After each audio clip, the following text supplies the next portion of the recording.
What is up, guys? It's your boy Rick Kakis, and today we are going to be showcasing an exotic weapon that is absolutely cracked. Crazy, a conundrum, right? During Season of Defiance for Destiny 2.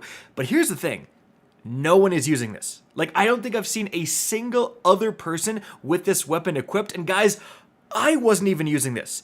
It took a teammate randomly mentioning this weapon for a loadout during a nightfall for all of us to go, wait a minute, he's on to something. This thing would be absolutely cracked, and it was. So, the weapon in question is the WAVESPLITTER Exotic Trace Rifle, an old PlayStation exclusive weapon from way back in the day. Guys, I know you have an overwhelming urge to click off the video because who the heck uses the WAVESPLITTER? But just bear with me. So, importantly, this weapon is Void. And right now, Void is one of the featured elements of Season of Defiance, which means it's getting a lot of backup. You have Void Surge as a modifier often appearing in activities. You have Void-related seasonal artifact bonuses that we're going to go over in a sec that make Void weapons even better, and so on. But the WAVESPLITTER itself also got a massive boost to power based on changes that only started this season. So, let's go over the exotic perks of this weapon. Intrinsically, it has harmonic laser. Laser damage has 3 power levels that oscillate while the trigger is held down. Then we have another unique perk here, and this is where the magic happens. Supercharged battery. Collecting an orb of power grants a period of maximum power that starts with an automatic reload. Sustained fire in this mode suppresses targets. Okay, guys, I'm sure some of you can already see where I'm going here, because what was the ways to generate orbs of power before the Lightfall expansion, right? You had to originally have a masterworked weapon.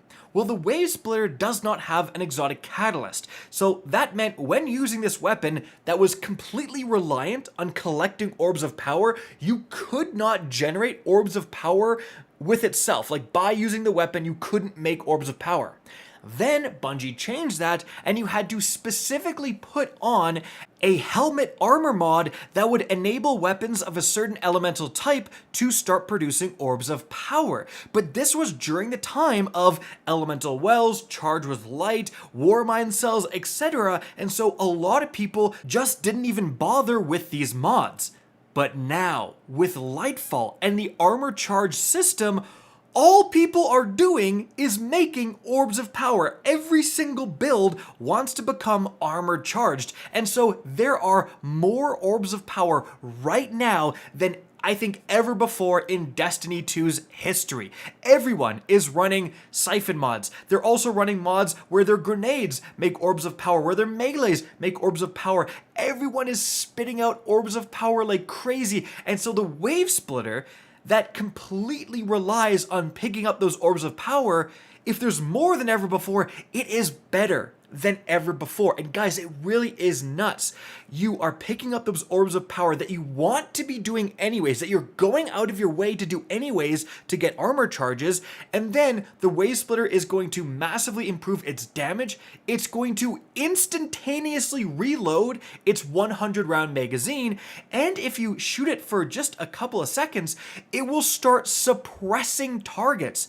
And that's exactly why my teammate brought this up in the Nightfall, is that suppression will actually now stun overload champions, which we were facing, and you will see some of that in the background gameplay. It was very effective. And by the way, you will actually see that gameplay of me using the WAVESPLITTER in a Legend Nightfall trying to get the 200k points, and also in the Legend exotic mission. Like, I'm using this thing in harder content. I'm not just going into a lost sector and easily killing enemies, right? Like, that's not a very good way to test a build. I'm actually using it in some content where it's not free kills, and it was still performing absolutely incredibly.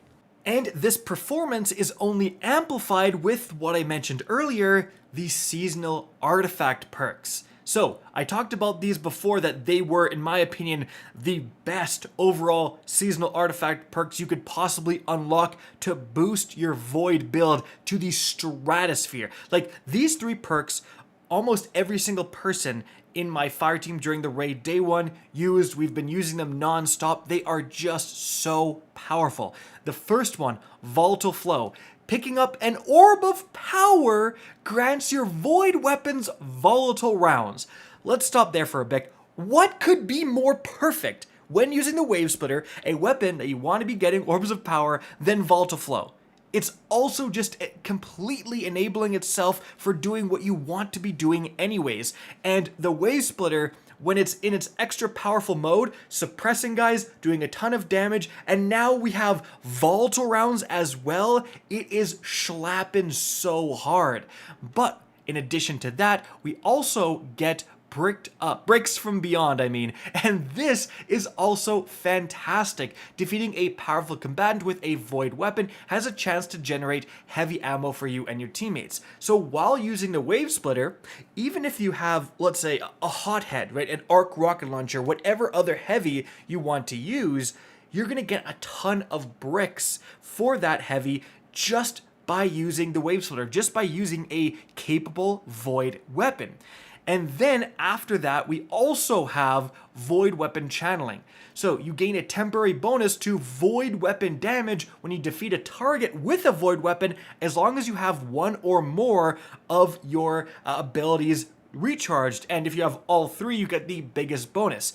So with these 3 things unlocked, and remember, they are passive bonuses. It doesn't cost you a single energy in any of your armor slots for these 3 things to happen. While you're using the Wave Splitter, you go and pick up an Orb of Power to enable your armor charge, to supercharge your weapon, and also to instantly get volatile rounds. Then you absolutely slay out, you generate heavy ammo bricks, and you boost the damage of this weapon as long as you have one of your abilities recharged.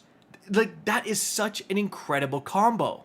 But it's also very important to note specifically the suppression effect of this weapon is very, very valuable, right? Only just this season do we now have these elemental and status effects actually being able to deal with champions. So the fact that this weapon, even though it doesn't say on the weapon that it's strong against overload champions, when you get that suppression beam, it instantly stuns them, right? And then you can actually pump a decent amount of damage with this thing into those overload champions by continuing to shoot them. But it's not just overload champions. Suppression is basically a blind effect, right? If you shoot enemies with a suppressing beam, they will not be able to attack you. They essentially are, again, under that same blinding effect.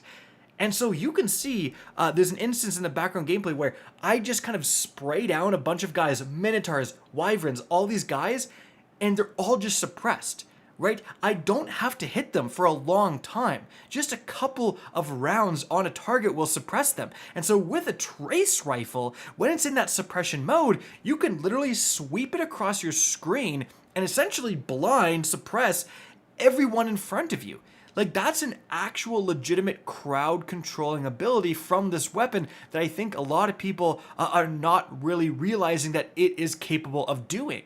And so guys, there you have it. If you have access to the Wave Splitter, I would highly recommend trying it out in your Void build. It is so much better this season than it's ever been before. And it's been years since I put this thing on, and I was absolutely shocked by how well it performed.